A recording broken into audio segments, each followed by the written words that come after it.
Hello friend, this is Sudha, this is your psychology class. Psychology में हम सब पढ़ रहे थे अधिगम के सिद्धांत।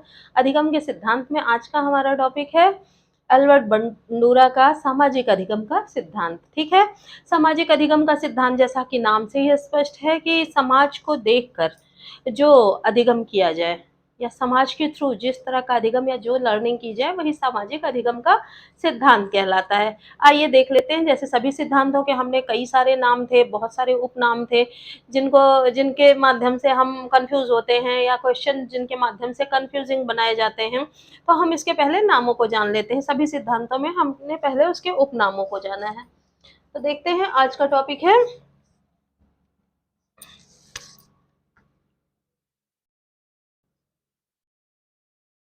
सामाजिक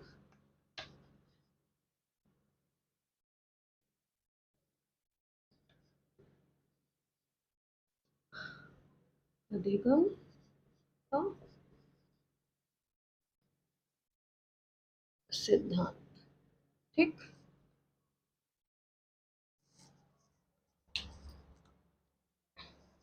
इसके प्रतिपादक कौन थे?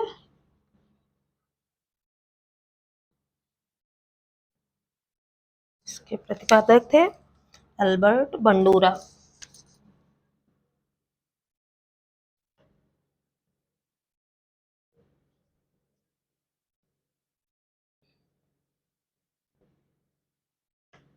बंडूरा। और इस सिद्धांत को प्रतिपादित प्रतिपादित करवाने में या सिद्धांत को सफल बनाने में या प्रूव करने में इनके प्रमुख सहयोगी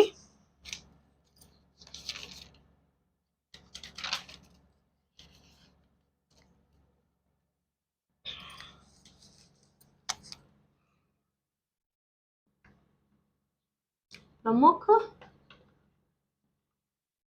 सहयोगी प्रमुख सहयोगी इनके थे वाल्टर्स।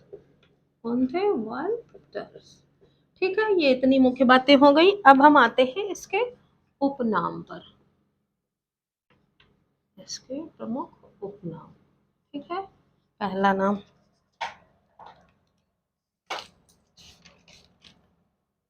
पहला तो जैसे हम देख रहे हैं, पहला नाम इसका है सामाजिक अधिगम का सिद्धांत।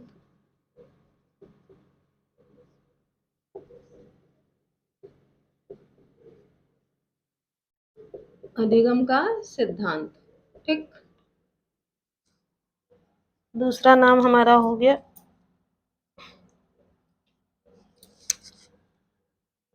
सामाजिक संज्ञानात्मक सिद्धांत। सामाजिक संज्ञानात्मक सिद्धांत।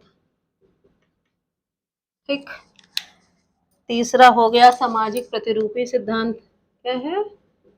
सामाजिक प्रतिरूपी सिद्धांत। ठीक, नेक्स्ट है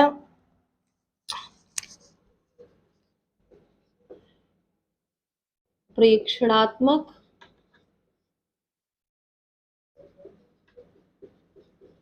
अधिगम का सिद्धांत।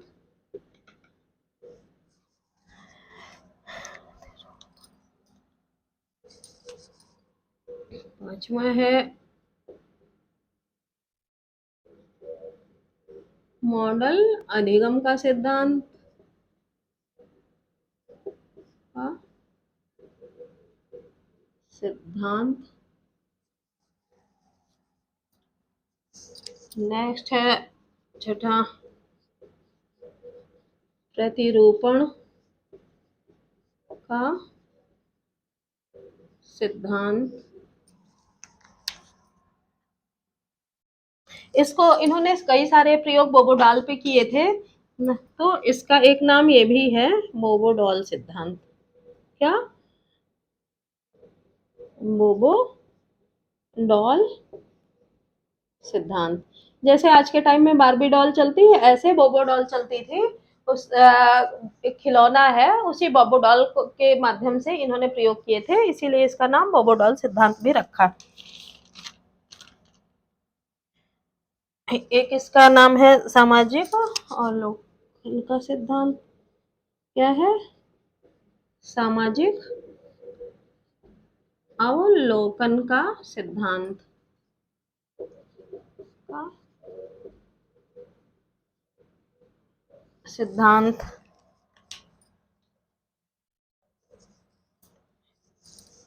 नेक्स्ट है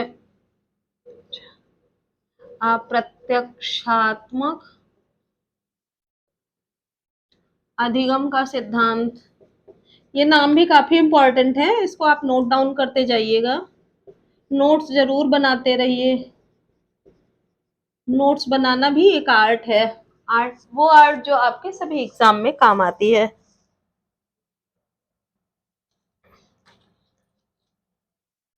इसको एक कहते हैं निदर्शन अधिगम का सिद्धांत।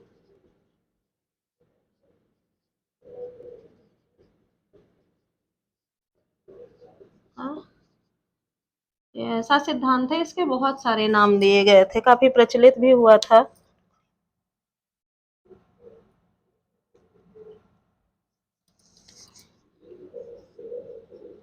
अवलोकन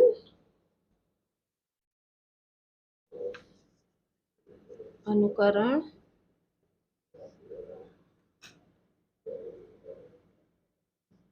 का सिद्धांत। ठीक है, इतने नाम हो गए, अभी एक दो नाम और भी बचते हैं। सोशल लर्निंग, तो इस तरह से देखते हैं इसके नाम। सामाजिक अधिगम का नाम क्यों पड़ा? क्योंकि समाज की चीजों को देखकर जो अधिगम होता है व्यक्ति का, उसी को सामाजिक अधिगम कहा जाता है, इसी वजह से इसका नाम सामाजिक अधिगम का सिद्धांत पड़ा।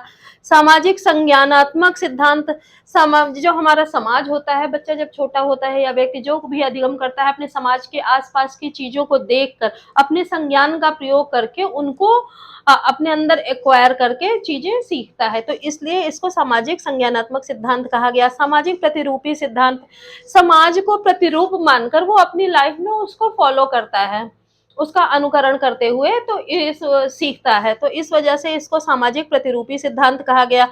प्रेक्षणात्मक अधिगम का सिद्धांत, जो समाज में चीजें व्यक्ति देखता है उसी का उपरक्षण अपनी लाइफ में करता है, उसको अपनी लाइफ में हूबहू अपनाने की कोशिश करता है, इस वजह से प्रेक्षणात्मक अधिगम का सिद्धांत कहा गया। मॉडल अधिगम का सिद्धांत, समाज में जो चीजें देखता है उसी को मॉडल मानकर अपनी लाइफ में वही चीजें व्यक्ति दोहराता है और उसी के माध्यम से सीखता है, इसलिए मॉडल अधिगम का सिद्धांत। प्रतिरूपण का सिद्धांत, प्रतिरूप मान के वही चीज हूबहू करता है, तो प्रतिरूपण का सिद्धांत। बोबोडॉल सिद्धांत, बोबोडॉल नामक खिलौने पे प्रयोग किया गया था, इसलिए बोबोडॉल सिद्धांत इसका नाम पड़ा। सामाजिक अवलोकन का सिद्धांत, नाम से ही स्पष्ट है कि समाज का अवलोकन करके व्यक्ति सीखता है, तो सामाजिक अवलोकन का सिद्धांत। अप्रत्यक्षात्मक अधिगम, डायरेक्ट उसी चीज को नहीं सीखता, उसको प्रतिरूप मानता है और अपनी लाइफ में उसको हूबहू करने की या नकल करने की कोशिश करता है, तो इसलिए अप्रत्यक्षात्मक अधिगम। निदर्शन का सिद्धांत, निदर्श करता है चीजें समाज से, तो निदर्शन का सिद्धांत। तो इस तरह से इसके कई नाम लिए गए, अवलोकन और अनुकरण करके ही सीखता है, अधिगम करता है, इसलिए अवलोकन और अनुकरण का सिद्धांत। इस तरह से इसके अनेक नाम दिए गए। आप इसका स्क्रीनशॉट भी ले लीजिए, नोट्स जरूर बनाइए, नोट्स बहुत इंपॉर्टेंट है बनाना, ये आपकी लाइफ में काम आएगा, जब भी आप पढ़ेंगे पढ़ाएंगे या लोगों को बताएंगे या खुद भी समझेंगे चीजें, तो उसके दृष्टि से नोट्स बहुत जरूरी है। ठीक है, तो आप इसको नोट डाउन करिए या स्क्रीनशॉट लीजिए, कुछ भी करिए, नोट्स आप बनाते रहिए। फिर हम आते हैं इसके मेन थिंग्स पे।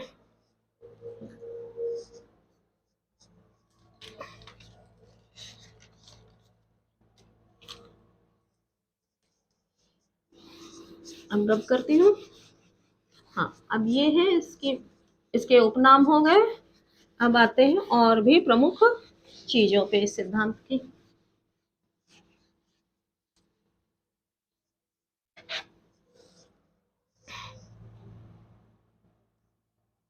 इस सिद्धांत का प्रतिपादन किसने किया था? अल्बर्ट बंडूरा ने किया था। इसके प्रमुख सहयोगी वाल्टर्स थे। इसके अलावा ये जो बंडूरा थे ये कनाडा अमेरिकी मनोवैज्ञानिक थे। ठीक है, मनोवैज्ञानिक थे। अल्बर्ट बंडूरा जो थे वो महान वैज्ञानिकों में गिने मनोवैज्ञानिकों में गिने जाते हैं। सन 2002 में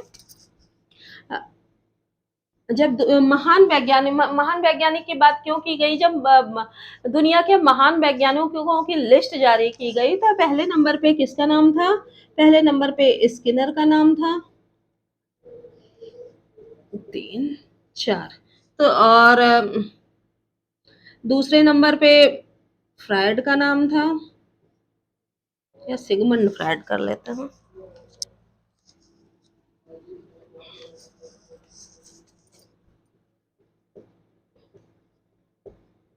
सिगमंड फ्रायड। तीसरे नंबर पे पियाजे का नाम था और चौथे नंबर पे अल्बर्ट बंडूरा का नाम था। Albert Bandura. ठीक है, इसलिए ये क्या है, दुनिया के 4 प्रमुख मनोवैज्ञानिकों में से एक हैं। ये दुनिया के 4 महान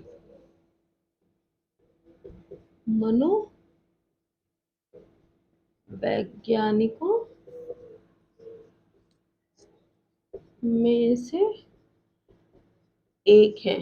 ठीक है, इस वजह से इनका ये जो सिद्धांत है, सामाजिक अधिगम का सिद्धांत, ये काफी महत्वपूर्ण है। इससे बहुत सारे क्वेश्चन बनते हैं, इसको बहुत हल्के में नहीं लीजिएगा, बहुत ध्यान से पढ़िएगा, क्योंकि ये महान वैज्ञानिकों में मनोवैज्ञानिकों में से एक है।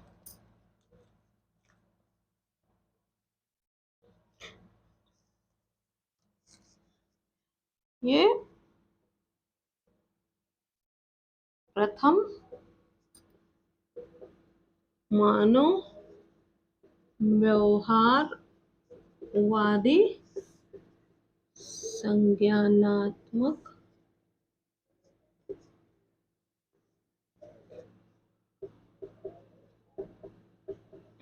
अधिगम का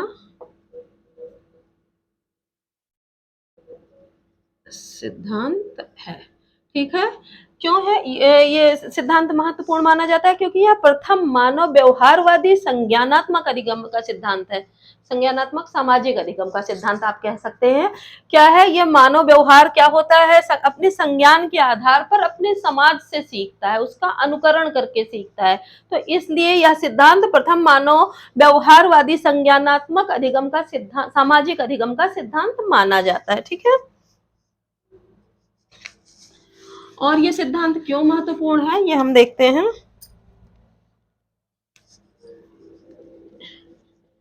यह सिद्धांत समाज द्वारा मान्य व्यवहार को अपनाने तथा अमान्य व्यवहार को त्यागने के कारण महत्वपूर्ण है। ठीक है, ये जो सिद्धांत है ये समाज में जो मान्यताएं हैं उन्हीं मान्यताओं को या उन्हीं व्यवहार का अनुकरण करके अपनाता है, और जो समाज में चीजें जो व्यवहार या कार्य समाज की दृष्टि से अमान्य है उनको त्यागता है, और उसी हिसाब से व्यवहार का अनुकरण करता है या अधिगम करता है। इसी वजह से ये सिद्धांत काफी महत्वपूर्ण माना जाता है। ठीक है,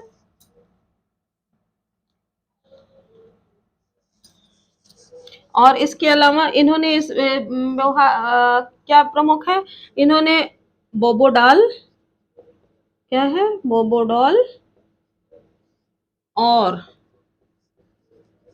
जीवित जोकर, अभी बाद में इसके प्रयोग भी बताऊंगी, जीवित जोकर पर प्रयोग किए हैं। ठीक है। इस सिद्धांत की और क्या चीज है, इन्होंने बोबोडाल और जीवित जोकर पर प्रयोग किए हैं, बहुत सारे कई सारे प्रयोग किए हैं, छोटी छोटी शॉर्ट फिल्म बनाई है, छोटे छोटे स्क्रिप्ट दिखाए, छोटे छोटे सीन्स दिखाए हैं लोगों को, उसके आधार पे उन्होंने ये सिद्धांत अपना प्रूव किया है और सिद्धांत की एक एक लाइन जो है उसको परफेक्ट बताई है। ठीक है, इसको नोट डाउन करिए, आगे की चीजें बताती हूँ।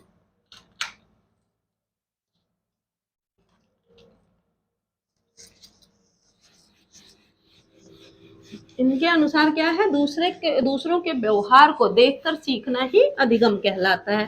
क्या कहलाता है, चलिए नोट डाउन करा देती हूँ।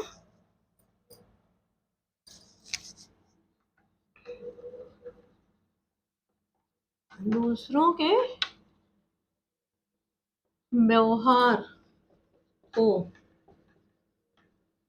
देखकर सीखना ही सामाजिक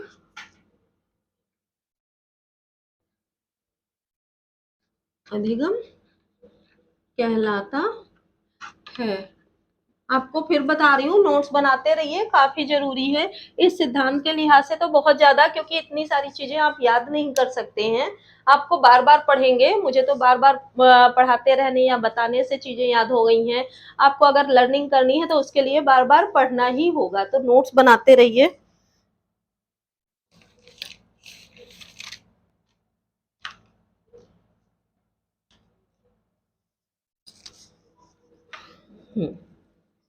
और दूसरों को व्यवहार को देखकर, तो व्यवहार क्या है, जिसको देखकर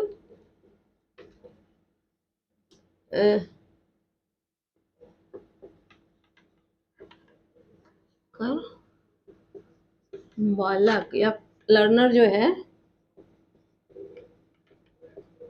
सीखता है, उसे प्रतिमान व मॉडल कहा जाता है। ठीक है,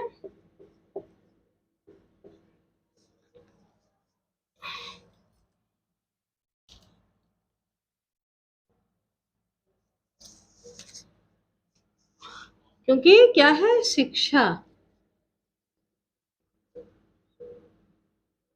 व अधिगम, ये दोनों चीजें जो है, एक इसका क्षेत्र है, समाज का क्षेत्र है। ठीक है, इसके अलावा इन्होंने जो सामाजिक अधिगम था उसमें दो मेन चीजें ऐसी थी जिन जो दो तत्व थे उसको इंक्लूड किया। देखते हैं दो तत्व कौन कौन से हैं। उनका कहना था कि जो मानव व्यवहार जो होता है वो दो तत्वों पर निर्भर करता है। इस पे दो तत्वों पर निर्भर करता है। ठीक है, वो दो तत्व कौन से हैं, पहला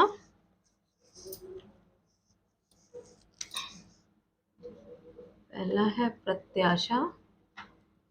ठीक है, जो प्रत्याशा होती है,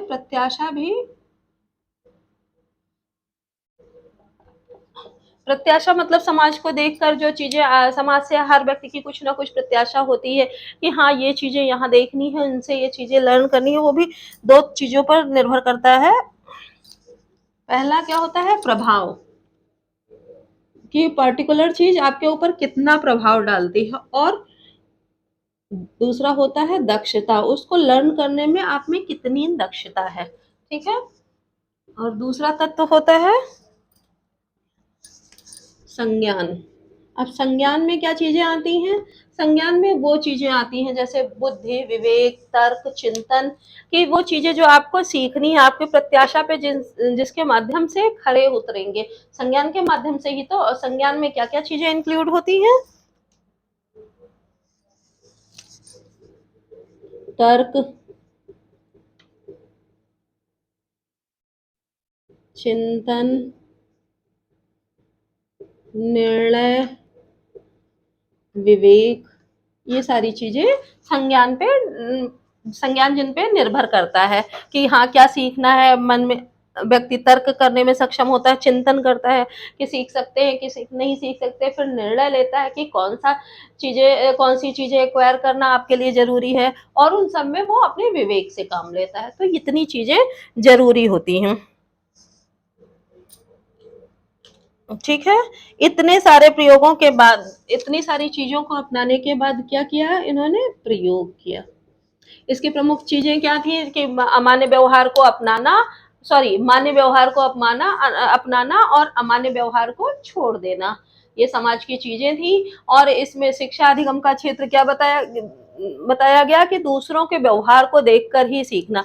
इस सिद्धांत के अंतर्गत व्यक्ति जो है कैसे सीखता है, अनुकरण द्वारा। अनुकरण का सिद्धांत नहीं है, यह अनुकरण ऐसा अनुकरण है कि समाज में जो चीजें घटित हो रही हैं, आपके आसपास जो चीजें हो रही हैं, उनको देखता है व्यक्ति, देखकर अपने विवेक या अपने संज्ञान के आधार पर ये डिसाइड करता है ये चीजें मेरे लिए कैसी हैं, यानी समाज में जो मान्य है वही चीजें लेता है, जो अमान्य है उनको त्यागते हुए यानी अच्छी अच्छी चीजों को एक्वायर करता है और सीखता है। ठीक है, जिसको देखकर सीखता है उसको क्या कहा जाता है, प्रतिमान या मॉडल कहा जाता है। जो जिसको देखकर आप सीखते हैं वो आपका मॉडल होता है। जैसे किसी को समाज में मान लेते हैं कि क्या बनना है, नेता बनना है, उसको मोदी जी की स्पीच अच्छी लग रही, तो मोदी जी को ही अपना प्रतिमान या मॉडल मान लेता है। तो उन्हीं की तरह उन्हीं की चीजों को देखता है कि किस तरह से वो भाषण दे रहे हैं, किस तरह से वो अपने बॉडी लैंग्वेज का यूज कर रहे हैं, किस तरह से वो हाथ हिला रहे हैं, किस तरह से लोगों को इंट्रोड्यूस कर रहे हैं, किस तरह से अपनी स्पीच बोल रहे हैं।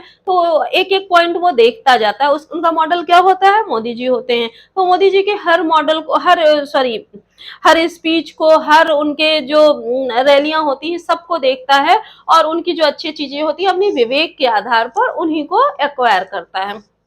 ठीक है, शिक्षा व अधिगम समाज का क्षेत्र है, ये ऐसा इनका मानना था, क्योंकि इनके हिसाब से जो सामाजिक अधिगम की चीजें उनमें दो तत्व निर्भर करते थे, एक प्रत्याशा, दूसरा संज्ञान। प्रत्याशा में प्रभाव और दक्षता काफी हद तक उसको गाइड करती थी, मतलब उसकी ड्राइव होती है, और संज्ञान में तर्क, चिंतन, निर्णय और विवेक के आधार पर व्यक्ति पर्टिकुलर व्यवहार को अपनाता है। ठीक है, अब आता है प्रयोग। पहला प्रयोग इन्होंने किस पे किया था, बोबोडॉल पे किया था।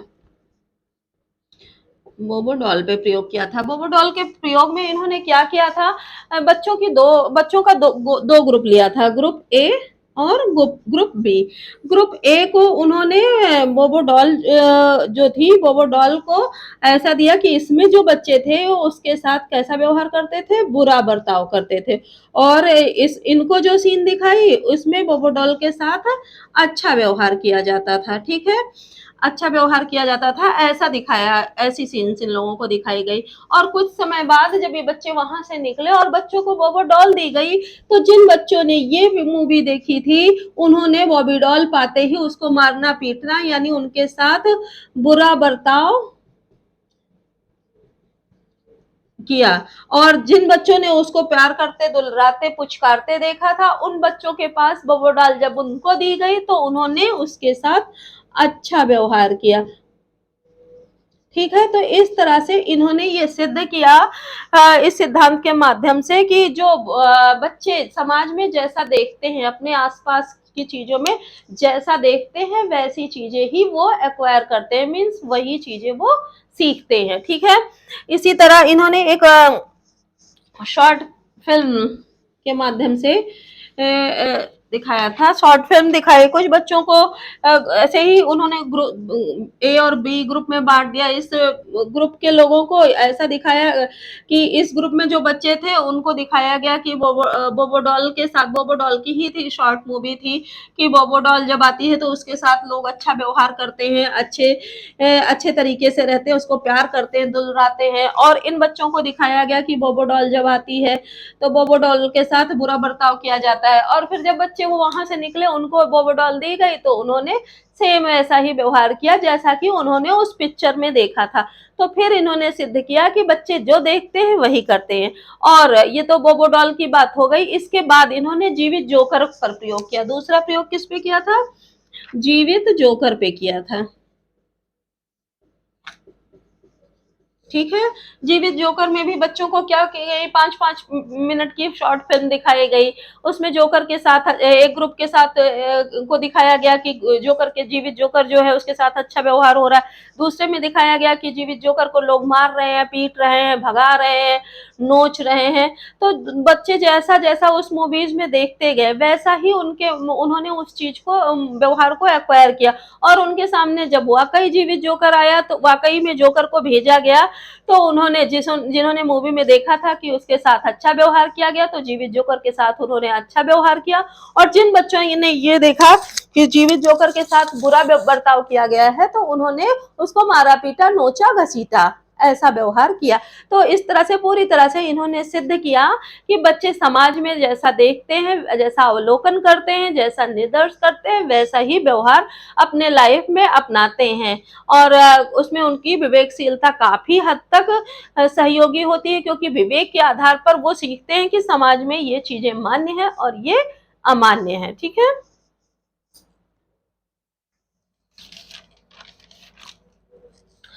अब कुछ बुक्स इनकी हैं जो काफी इंपॉर्टेंट है, एग्जाम में कई बार पूछ ली जाती हैं, उनको आप नोट डाउन कर लीजिएगा। मैं बुक्स के नाम बता दे रही हूँ और कुछ चीजें, कुछ और इसके पॉइंट है वो मैं आपको लिखाऊंगी।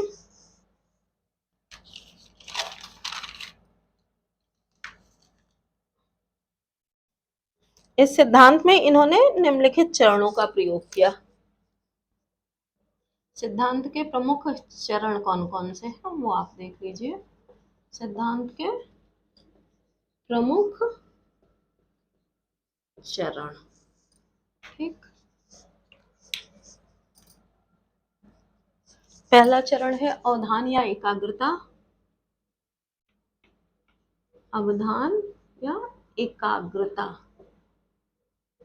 क्यों है? क्योंकि जब किसी चीज को कुछ आपको लर्निंग करनी है तो उस चीज पे ध्यान आपको लगाना ही होगा। दूसरा है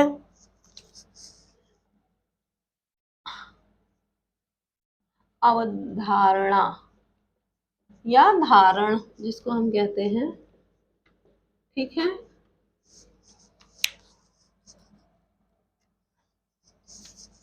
तीसरा है पुनरुत्पादन या हम प्रजनन उसको बोल सकते हैं, ठीक है, या प्रोडक्शन जिसकी बात होती है। नेक्स्ट होता है अभिप्रेरणा, ठीक है। नेक्स्ट है अभिप्रेरणा या मोटिवेशन।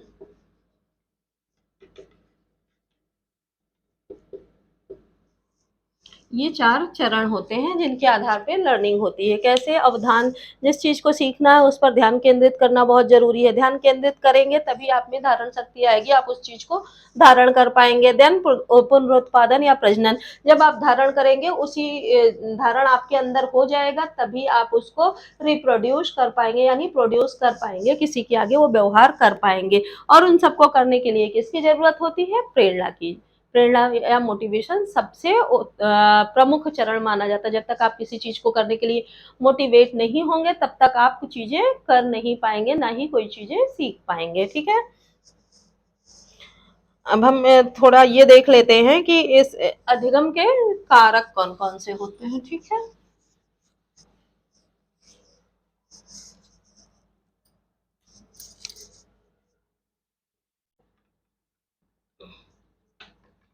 सामाजिक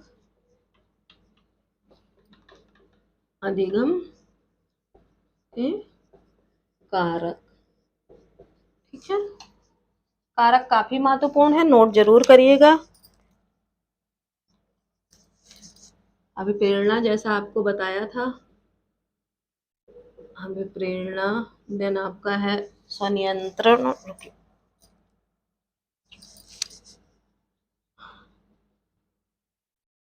स्वनियंत्रण, देन आपका नियंत्रण रहेगा, देन आपको जरूरत होगी स्वविवेक की,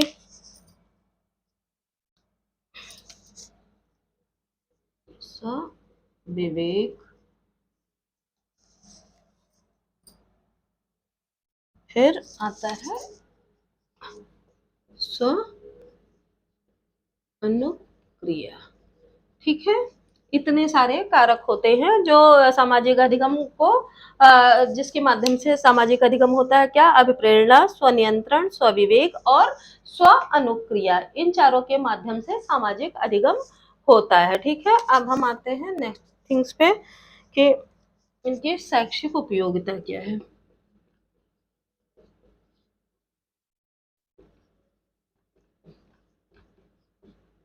शैक्षिक उपयोगिता,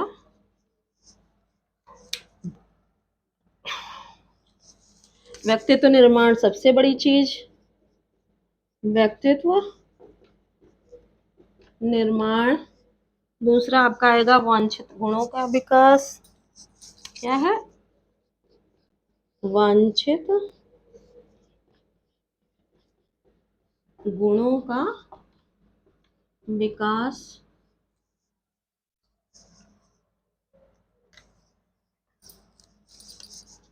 सामाजिक विकास तो आपका होगा ही होगा, सामाजिक विकास। नेक्स्ट आएगा भाषा विकास भी होना है। क्या है, भाषा विकास। भाषा विकास के साथ साथ नैतिक विकास, उत्तम कलाओं का विकास। क्या है,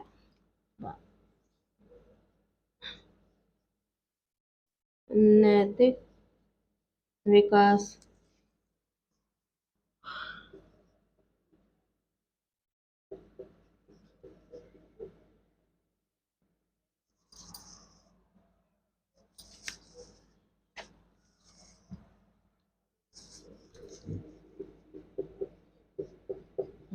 गुणों व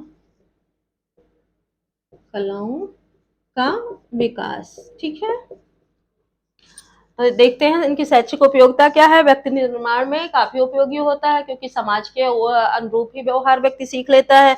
वांछित गुणों का विकास, जो व्यक्ति के वांछित गुण होते हैं, अच्छे लोगों को अपना प्रतिरूप या अपना मॉडल मानता है, तो इस हिसाब से वह अच्छे गुण, वांछित गुणों का विकास करता है। देन सामाजिक विकास व्यक्ति का हो जाता है, भाषा का विकास, नैतिक विकास व अनेक उत्तम गुणों या समाज को देख के जो समाज में कलाएं प्रचलित होती हैं, उन कलाओं का विकास हो जाता है। ठीक है, और हम देखते हैं जो इसके प्रतिपादक थे अल्बर्ट बंडूरा, उनकी कुछ बुक्स थी जो काफी एग्जाम में कई बार पूछी गई हैं, उनको आप नोट डाउन जरूर करिएगा।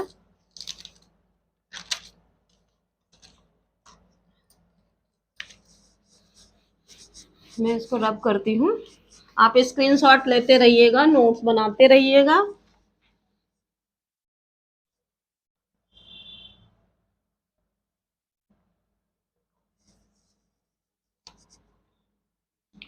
पहली है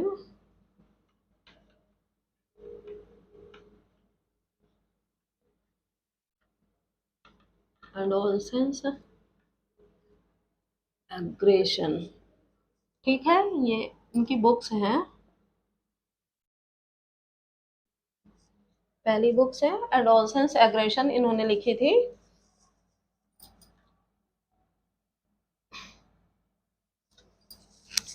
दूसरी बुक थी सोशल लर्निंग थ्योरी, ये 1969 में आई थी, ये 1966 में।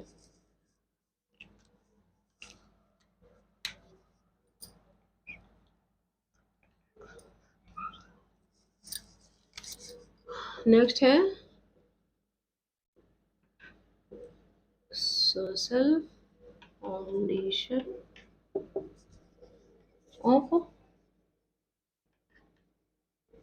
Thought and action. ठीक है,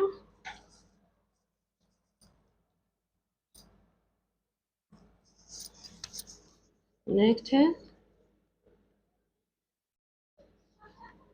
सोशल लर्निंग एंड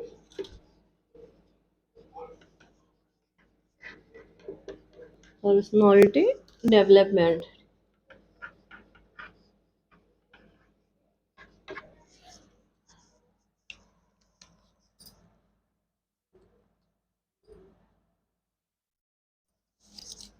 नेक्स्ट है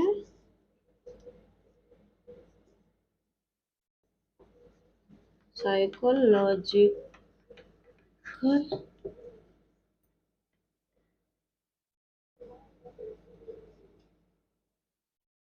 सोशल मॉडलिंग। ठीक है, ये इनकी बुक्स थी, ये आई थी 1963 में, और ईयर मुझे नहीं याद आ रहे हैं। हाँ, ये इतनी इनकी बुक थी। एडोलसेंस एग्रेशन आई थी 1969 में, सोशल लर्निंग थ्योरी आई थी 1966 में, social foundation of thought and action. Next है social learning and personality development, and next one is psychological modelling.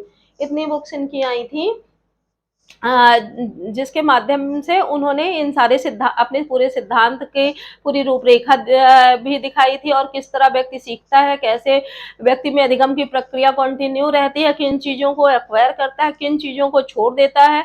ये सारी चीज़ें इनके जो प्रयोग हुए थे इन बुक्स से हेल्प लेके उन्होंने की थी। उन्होंने खुद ही ये बुक लिखी थी, और उनके जो सहयोगी थे वॉल्टर्स, उन्होंने भी इस सिद्धांत को प्रूव करने में उनका काफ़ी, इस सिद्धांत के जो प्रयोग थे उनको करवाने में उनका काफ़ी सहयोग किया था। ठीक है, तो इस तरह से हम देखते हैं सिद्धांत काफ़ी उपयोगी है। इस सिद्धांत से बहुत सारे क्वेश्चन एग्जाम में आ जाते हैं। 2 से 3 क्वेश्चन आपके बनते ही बनते हैं एग्जाम में। बहुत सारे एग्जाम्स हैं, TET, C TET, super TET, EET, और बिहार टीईटी, हरियाणा टीईटी, या टीचिंग रिलेटेड और भी जो एग्जाम्स होते हैं और भी कंपटीशन के एग्जाम्स होते हैं, उन सब में भी ये सारे क्वेश्चन, इससे रिलेटेड क्वेश्चन आते हैं। तो इस वजह से आप ये सिद्धांत बहुत ध्यान से पढ़िए, नोट जरूर इसी सिद्धांत के नहीं बल्कि इस पूरे ही साइकोलॉजी के नोट्स आप बनाते रहिए। ठीक है, आपको कोई डाउट्स आता है कमेंट सेक्शन में लिखिए, आपके डाउट्स क्लियर किए जाएंगे। आपको अगर वीडियो पसंद आया है तो लाइक, सब्सक्राइब, शेयर जरूर करें। मिलते हैं नेक्स्ट वीडियो में नए टॉपिक के साथ, तब तक के लिए धन्यवाद।